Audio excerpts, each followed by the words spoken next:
All right, so we're gonna start and I'm gonna have you watch as I build some shapes. So I'm gonna take 2 and make it into this shape. I'm gonna have 3 triangles. I'm gonna have 6 squares. Okay, so what fractions do we see here? We see 2 pieces together. So what fraction name would we give this one? 1/2, yeah, because it's 1/2. And when things are divided in 2, they're called a half. So what about this one where we have 3? 1/3, yeah. Why would we call it a third? Because there's 3 parts to make the whole. So 1/3 or a third. All right, and now we have this one. We have 6 parts, okay? So when we put them together, what does one of these represent? 1/6, yeah. All right, so I'm gonna have you guys break up into partner groups to create shapes that show these fractions.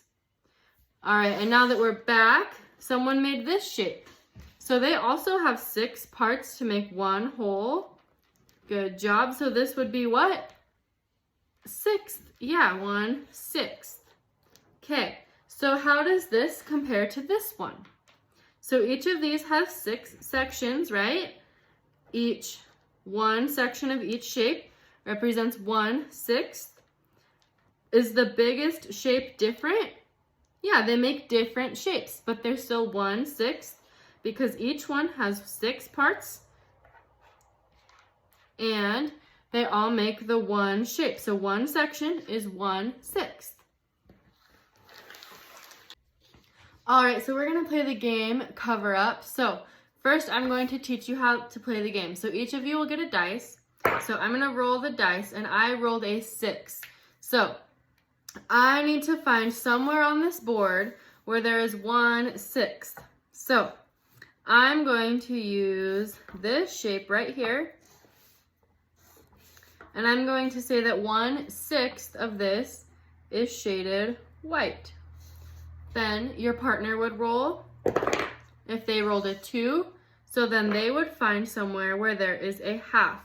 So they might choose this square and say that 1/2 of this shape is shaded dark gray. So you're going to break up into your small groups and you're going to play this game. Then we're going to come back. All right, so now that we've come back and we have all of our shapes cut out, we have sorted them, we've discussed what strategies helped us, we've identified our easiest at 1/2 and our hardest at 1/5 or 1/6. So now we're gonna go back and play that game using our strategies, and then we're gonna make our own game boards thinking about what strategies we used and what makes the game harder or easier.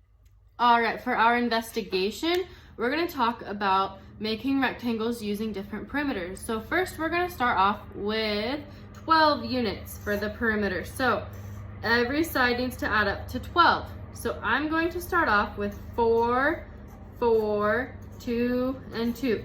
So let's double check. 4, 5, 6, 7, 8, 9, 10, 11, 12. So this one has 12 units for a perimeter. Now let's make another one. So let's try 3s. So 1, 2, 3, 4, 5, 6, 7, 8, 9, 10, 11, 12. So how would we make this into a unit of 17? So I want you to think about that. You're going to go into your partners and you're going to find different rectangles you can make with a perimeter of 17. Then we'll come back. All right, so now that we've come back, I've gathered 3 rectangles from students. So we're just gonna add these up really quick. So this one comes out to 17.